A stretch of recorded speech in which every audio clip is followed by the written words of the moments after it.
Yang kedua, number two, the food for our flesh, food. makanan untuk tubuh kita, makanan jasmani.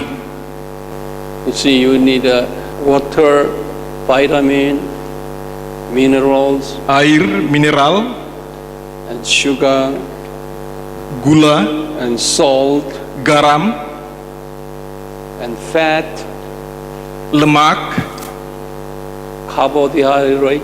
karbohidrat, air, mineral, Yeah, vitamin, gula, garam, lemak, karbohidrat, and rice and meat, daging, beras, all those, vegetable and fruits and Sayur. vegetables.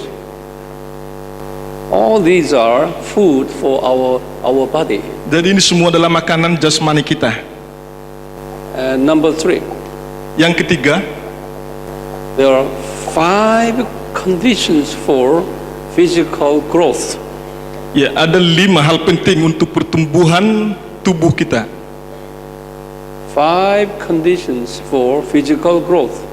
5 hal penting untuk pertumbuhan jasmani kita.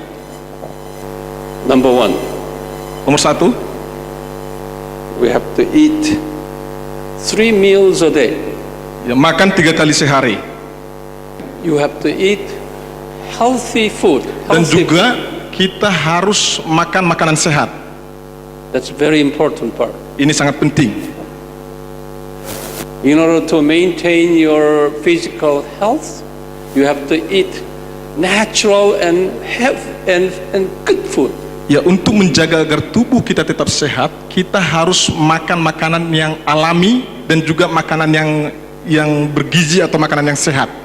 You write down, continue write down. Ya, catat.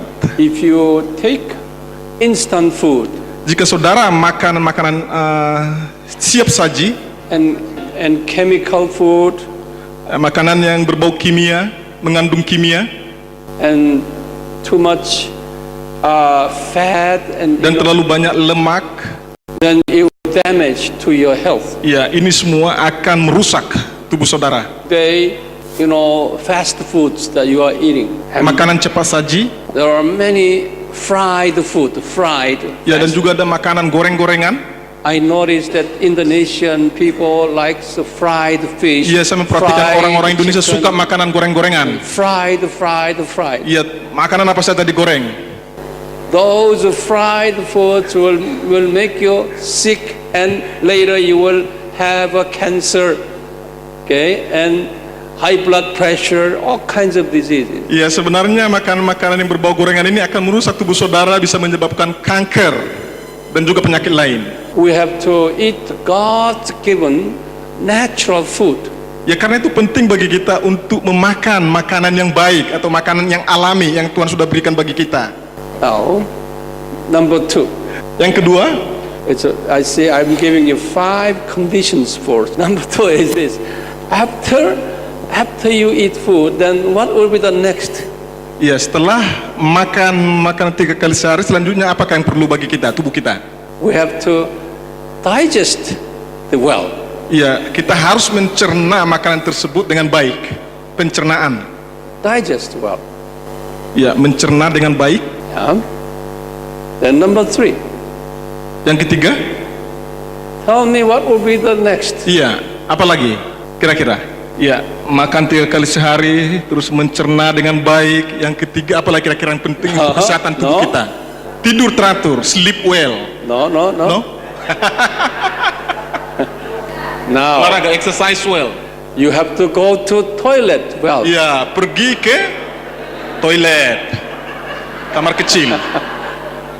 without toilet, you will die. Ya, kalau kita tidak pergi ke toilet atau buang air, kita akan mati.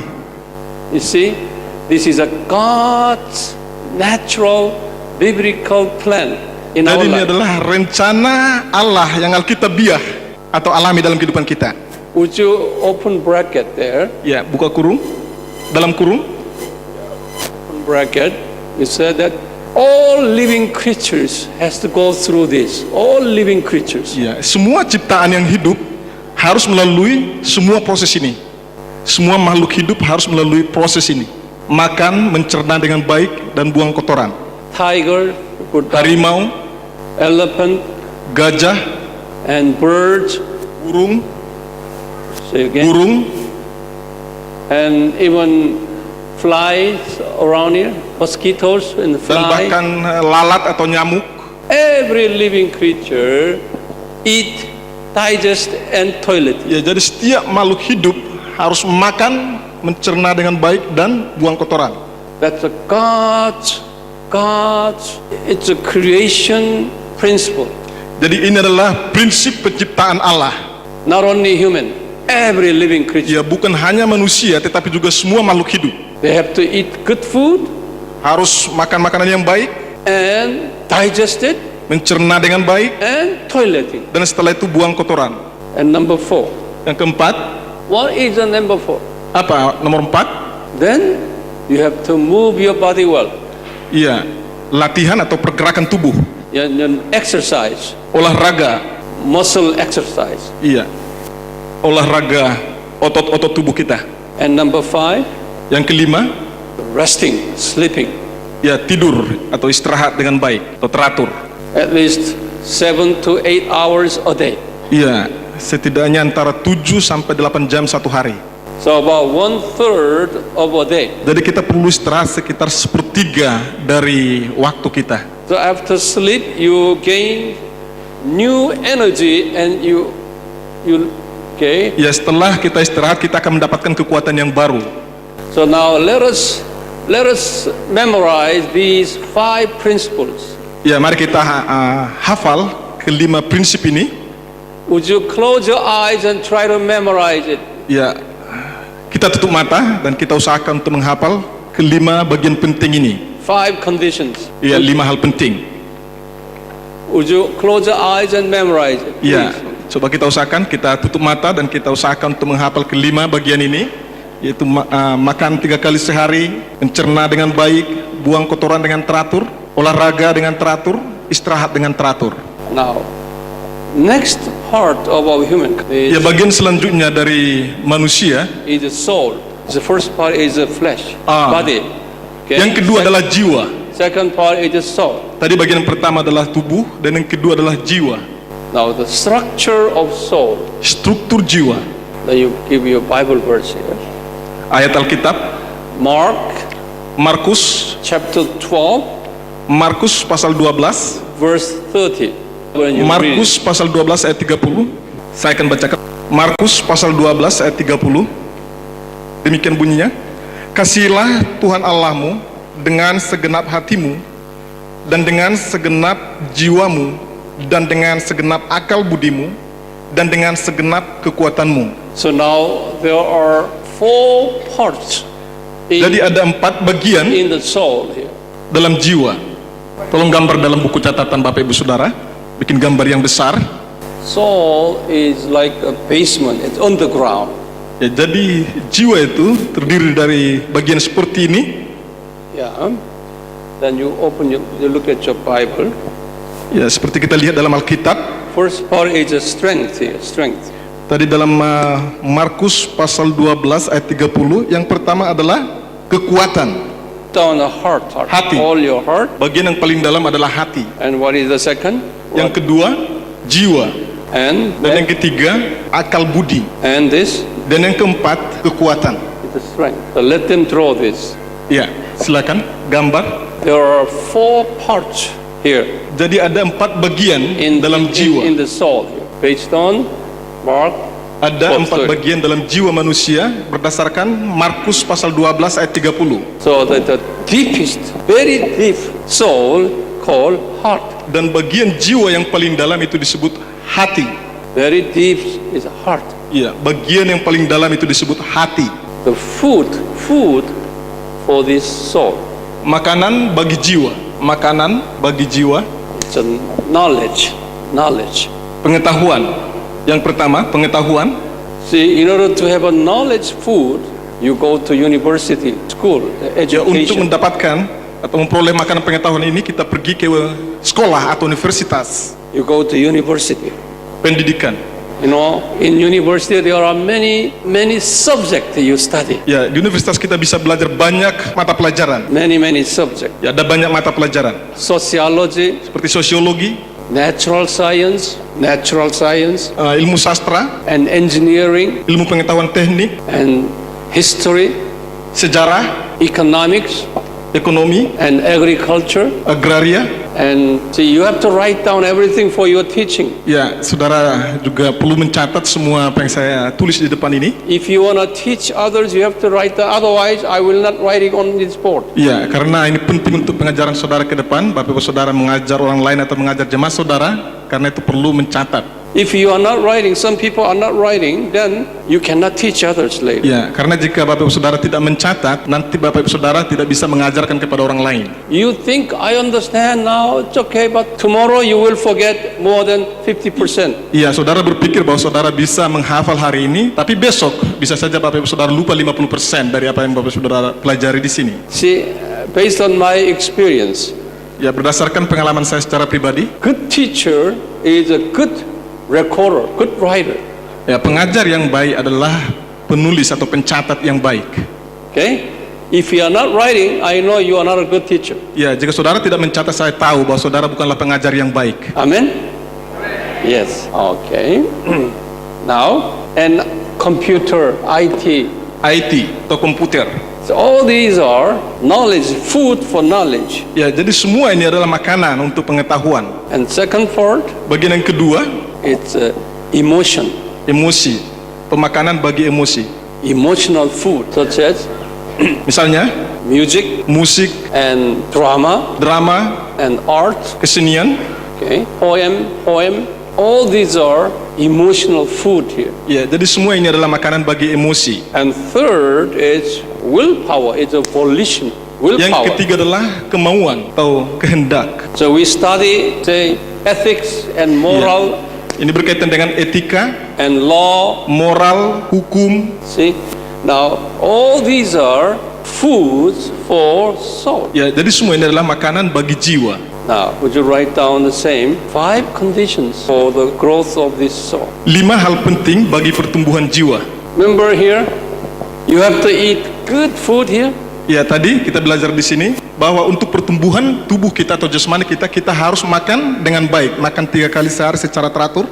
You say you have to eat good mental, this soul food here. Ya, sama dengan bagian jiwa, kita harus makan, jiwa kita harus diberi makanan yang baik. We have to eat good food, okay, good one, good education, Ya, saudara harus makan pendidikan atau pengetahuan yang baik.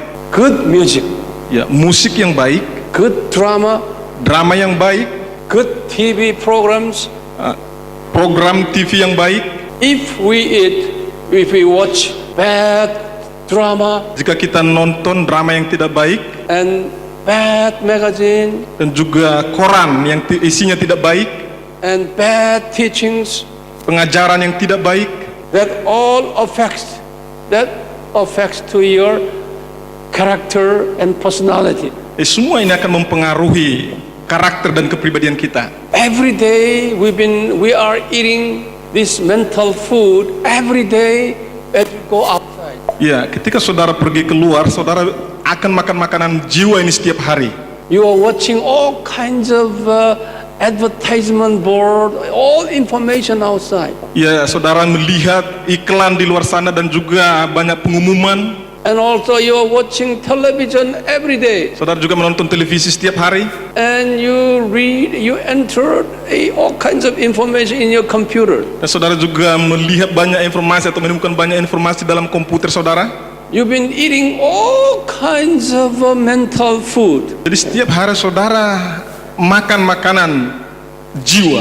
We as a pastor, if you do not control your kind of food, mental food here, then you will have a character problems. Iya, jadi kita sebagai hamba Tuhan atau para pendeta, jika kita tidak mengendalikan diri kita atau mengontrol diri kita terhadap makanan yang kita makan bagi jiwa kita, ini akan mempengaruhi karakter kita. Although you are pastor, doesn't matter. Ya, meskipun saudara sebagai pendeta ini tidak penting ya. Number 2 is what? Yang Digest kedua adalah well. tadi dalam bagian tubuh mencerna dengan baik.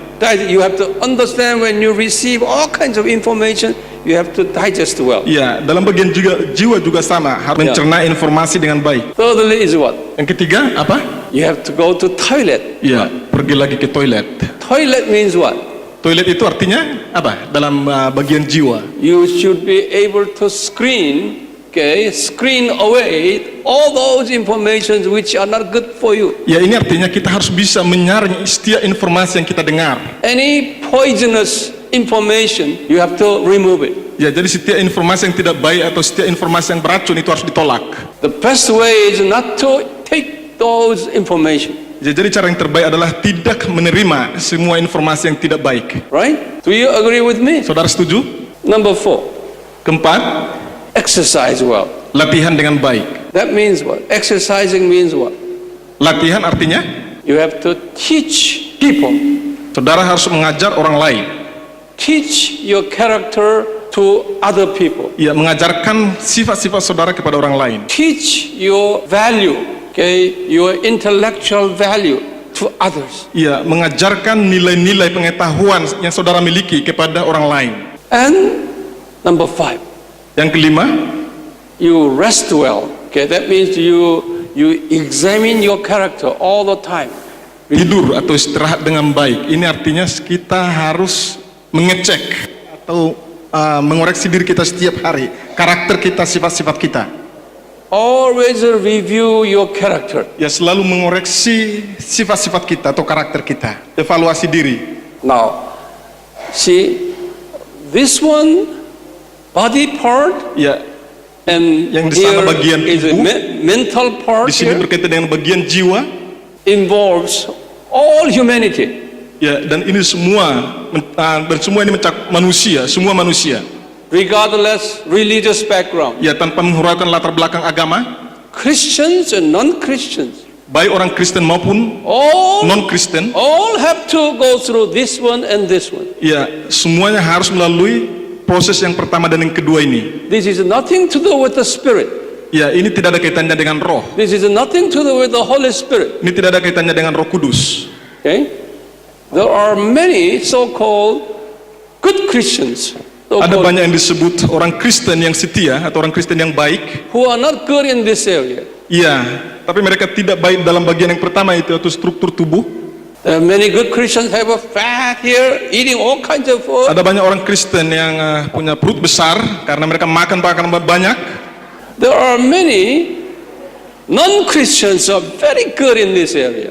Dan banyak orang non-Kristen mereka baik dalam bagian yang pertama ini. There are many non-Christians who are better than Christians. Ada in this banyak area. non-Kristen, orang non-Kristen yang lebih baik daripada orang Kristen dalam bagian yang pertama ini, menjaga kesehatan tubuh. They eat well, Mereka makan secara teratur, they digest well, mereka mencerna dengan baik, they don't eat all kind of garbage food, mereka tidak makan makanan yang beracun atau berbisa atau merusak, they toileting well, mereka pergi atau buang air secara teratur, Exercising well. latihan dengan baik, sleeping well. tidur secara teratur. Many Muslims are better than Christians in this area. Iya, banyak orang Muslim yang lebih baik daripada orang Kristen dalam bagian ini. Okay, here.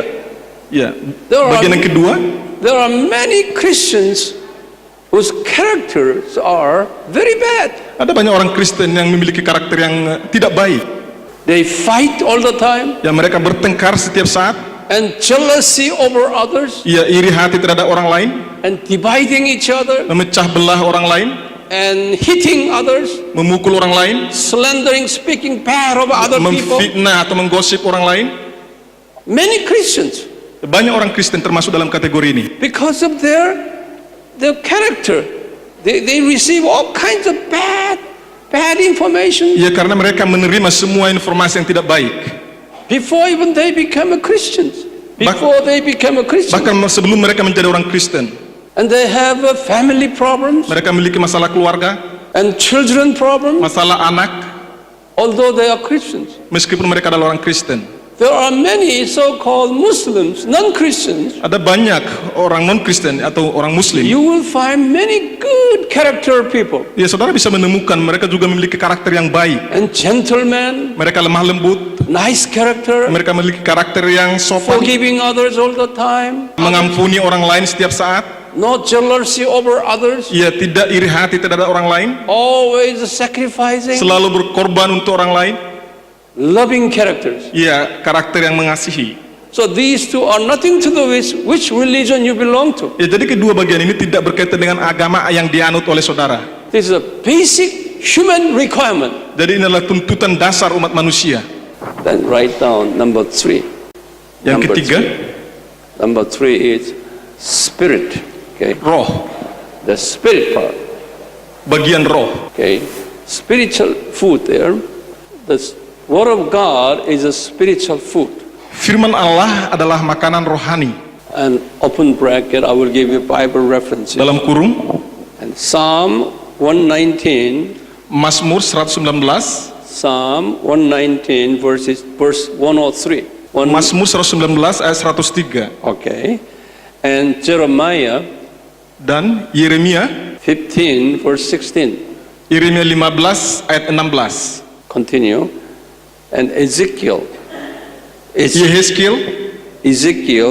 chapter 2 Yehezkiel pasal 2 verse 8 and 9. ayat 8 sampai 9, Verse 8 through 9 and chapter 3 verse 3. dan juga pasal 3 ayat 3. Yehezkiel 3 ayat 3. And continue. I'll give you some more Bible verse there.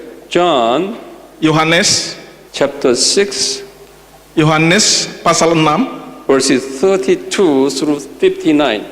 ayat 32 sampai 59. Yohanes pasal 6 ayat 32 sampai 59. And Revelation Wahyu chapter 10 pasal 10 verse 10. ayat 10. All these will make us grow. Ya, Okay. jadi firman Allah ini akan membuat kita bertumbuh secara rohani. In 1 Peter chapter 2 verse 2. Dalam kurung 1 Petrus pasal 2 ayat 2. And also spiritual food will give us energy and nutrition here. Ya, makanan rohani juga akan memberikan kepada kita kekuatan dan nutrisi. Two functions. Dua fungsi. Makanan rohani memiliki dua fungsi. Okay. Number 1 function is Fungsi yang pertama, nutrition and energy giving. memberi nutrisi dan energi. Number 2, Yang kedua, it's a sanctifying function. Sanctifying. berfungsi untuk menguduskan. And open bracket.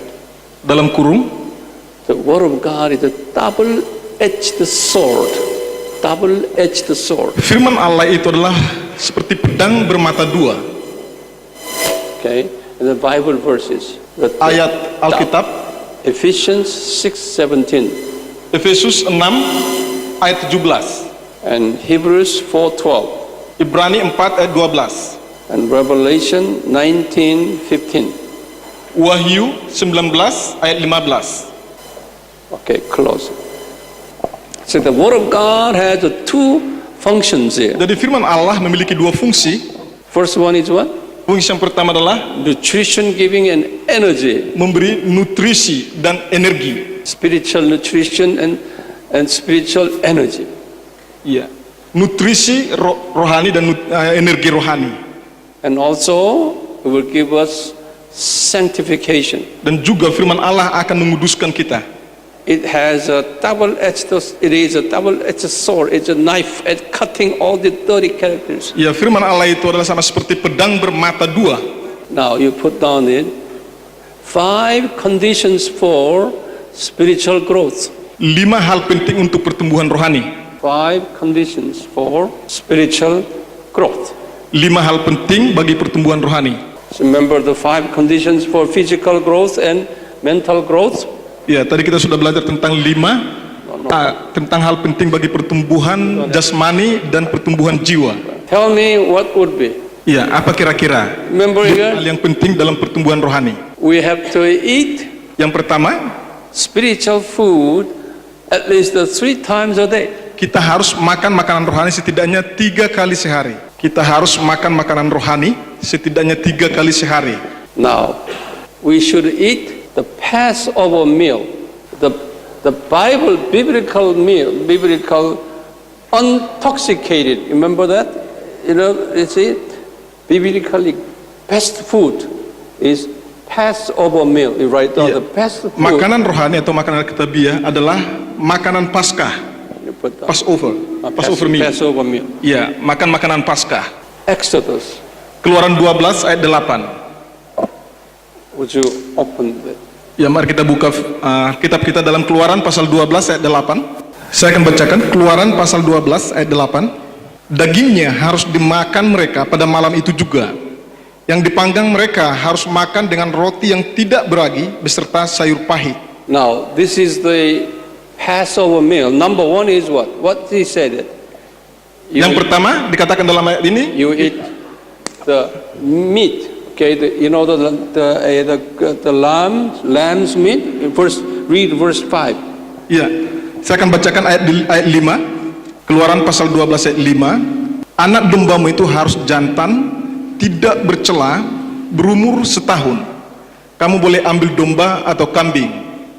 So that's a Passover lambs. Okay, it's said here it's 100% pure, unblemished meat. Dijelaskan di sini bahwa anak domba Paskah itu harus anak domba yang tidak bercacat. You put down here, unblemished meat. Anak domba yang tidak bercela. Unblemished meat means that's the not fast food. Daging yang tidak bercela di sini, ini berarti ini bukan makanan cepat saji. That means when you teach the Bible, when you preach the Bible, Artinya ketika saudara mengajarkan firman Tuhan atau mengkhotbahkan firman Tuhan, only teach the Word of God. iya, saudara harus mengajar firman Tuhan semata-mata. When you preach the word of God, you only go by what Bible said. Ya, jadi ketika saudara menyampaikan firman Allah, saudara harus menyampaikan firman Allah persis seperti apa yang dikatakan oleh firman Tuhan. Don't put any sugar there. Jangan menaruh gula di dalamnya. Don't put any ingredients there. Jangan menaruh bumbu-bumbu yang lain di dalamnya. To make the food tasteful, we pastors, you got all kinds of illustrations and jokings and all these things. Ya, untuk membuat makanan enak biasanya para hamba Tuhan itu mereka memasukkan banyak humor di dalam khotbah mereka, banyak ilustrasi. I noticed many pastors and teachers putting all kinds of stories and jokings and people started laughing and enjoying. Iya, saya memperhatikan banyak pendeta dan hamba-hamba Tuhan ketika mereka berkhotbah, mereka banyak bercanda dan mereka juga banyak memasukkan cerita sehingga orang-orang atau jemaat mereka tertawa terbahak-bahak. After you read the Bible as a text for your sermon, then you preach nothing to do with the text here. You would stop making all kinds of stories. Ya, ada banyak hamba Tuhan ketika mereka berkhotbah, mereka mengutip satu atau beberapa ayat firman tertentu, tetapi setelah itu mereka tidak mengkhotbahkan apa yang mereka ambil, apa yang mereka kutip. Mereka hanya bercerita dalam khotbah mereka. When you do that, your people will have a problem, spiritual problems, mental problems. Ya, ketika saudara berkhotbah seperti ini, jemaat saudara akan mengalami masalah dalam masalah jiwa dan juga masalah rohani. Same here in the physically, if you eat all kinds of those garbage food, and you will be sick in physically. Ini juga sama dengan bagian tubuh jasmani. Ketika kita makanan yang tidak baik, itu akan menjadikan tubuh kita sakit. Same as here in mentally. Ya, sama juga dalam bagian mental atau They bagian will jiwa. be sick in mentally. Ya, orang yang tidak menyaring informasi, mereka akan sakit dalam bagian mental And we mereka. pastors always joking and telling all kinds of so-called different stories from the Bible. Dan banyak hamba Tuhan yang berkhotbah, tetapi mereka hanya menceritakan cerita dalam khotbah mereka. Then your members will be sick. Ya, jika saudara berkhotbah seperti ini, jemaat saudara akan sakit. That's why Jesus said, just to This is a Passover meal. Okay? You have to give them a solid, unblemished Word of God. Ya, itu sebabnya Yesus menjelaskan tentang makanan Paskah yang harus dimakan itu adalah domba yang tidak bercela. It's a tasteless, but it is very, very spiritually nutritious food. Ya, memang makanan ini tidak ada rasanya, tetapi makanan ini sangat baik atau sangat bermanfaat. Would you read it again? What is the second food? Ya, kita akan baca makanan yang kedua dalam Keluaran pasal 12 ayat 8. Dagingnya harus dimakan mereka pada malam itu juga. Yang dipanggang mereka harus makan dengan roti yang tidak beragi beserta sayur pahit. What is the second food? Yang kedua adalah Unblemished bread. ya, roti yang tidak beragi. Yang kedua, roti yang tidak beragi. What is it? Apa yang dimaksud dengan roti yang tidak beragi ini? Same. Ya, sama. We should not put any yeast in the bread. Ya, kita tidak boleh menaruh ragi dalam roti. Okay, what is the yeast? Apakah yang dimaksud dengan ragi di sini? It's all kinds of bad teachings. Ya, ini berkaitan dengan pengajaran yang tidak baik. And Matthew 16 verse 12 said that yeast is Sadducees and scribes and Pharisees teachings. Ya, dalam Matius 16 ayat 12 dijelaskan bahwa ragi ini berkaitan dengan pengajaran orang-orang Farisi, Saduki dan ahli Taurat. When we bread is the word of God here. Bread. Ya. Roti itu adalah firman Allah. But when you put yeast there, the bread will blow up as big. Iya, tetapi ketika saudara menaruh atau membubuhkan ragi ke dalam roti, roti tersebut akan mengembang. And people will like it. Dan orang-orang akan suka itu. It's a tasteful, but it's not what Jesus said. We should not put yeast in it. Ya, memang rasanya enak, tetapi Yesus mengatakan kita tidak boleh membubuhkan ragi di dalam pengajaran kita. It's a solid word of God. Kita harus menyampaikan firman Allah yang murni. A solid bread. Only bread. Ya, hanya roti saja. No yeast. Tidak boleh membubuhkan ragi. This is a pastor's problem today. Ya, inilah masalah yang dialami oleh banyak pendeta saat ini. After they read the Bible Setelah mereka membacakan firman Tuhan, and telling all kinds of stories, mereka menceritakan berbagai macam cerita. and after the service, Dan setelah ibadah, people all go out. jemaat pulang. When we ask people, what kind of sermon have you received today? Dan ketika kita bertanya kepada jemaat gereja, apa yang kamu dengar melalui firman hari ini? And what was the scripture text in the sermon? Ya, dan apakah nats firman Tuhan dalam khotbah hari ini? People do not know.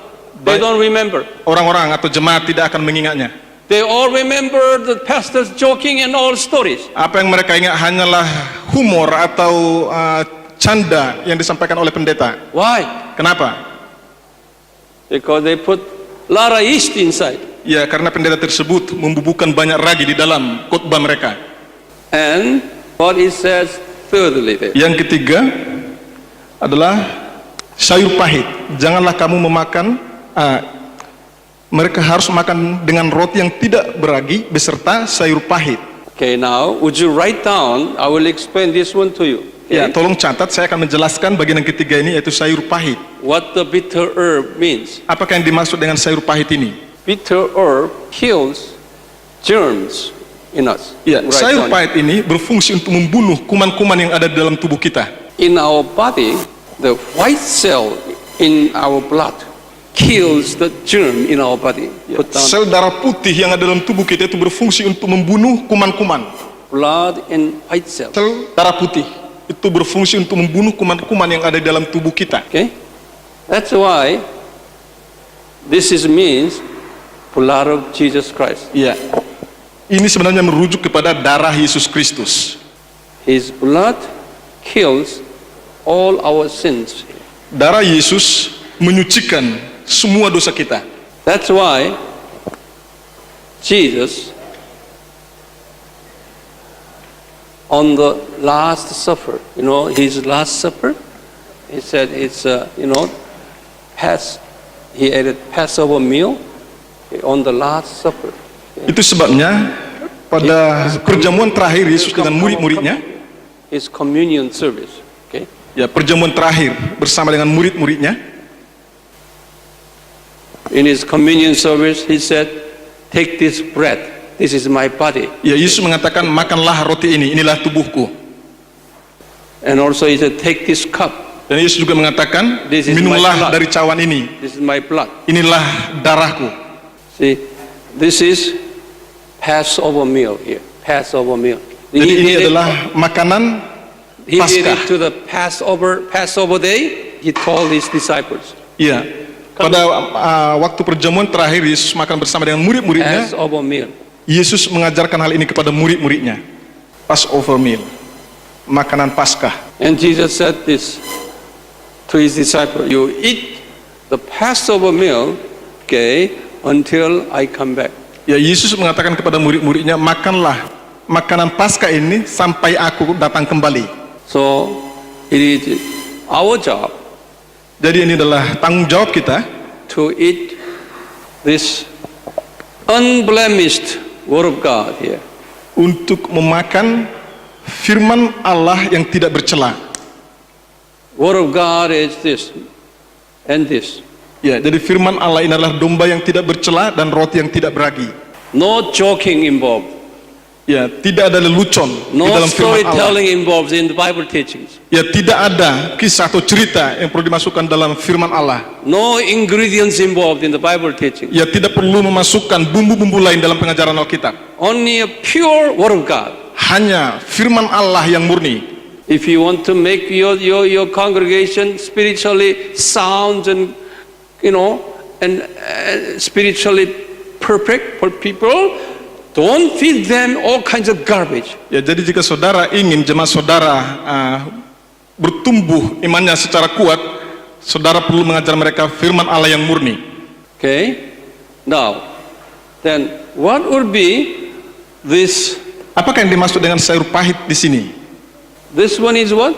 Blood of Jesus. Ya, sayur pahit ini mengacu pada darah Yesus Kristus. But we don't drink blood of Jesus all the time. Ya, tetapi kita tidak meminum darah Yesus setiap saat.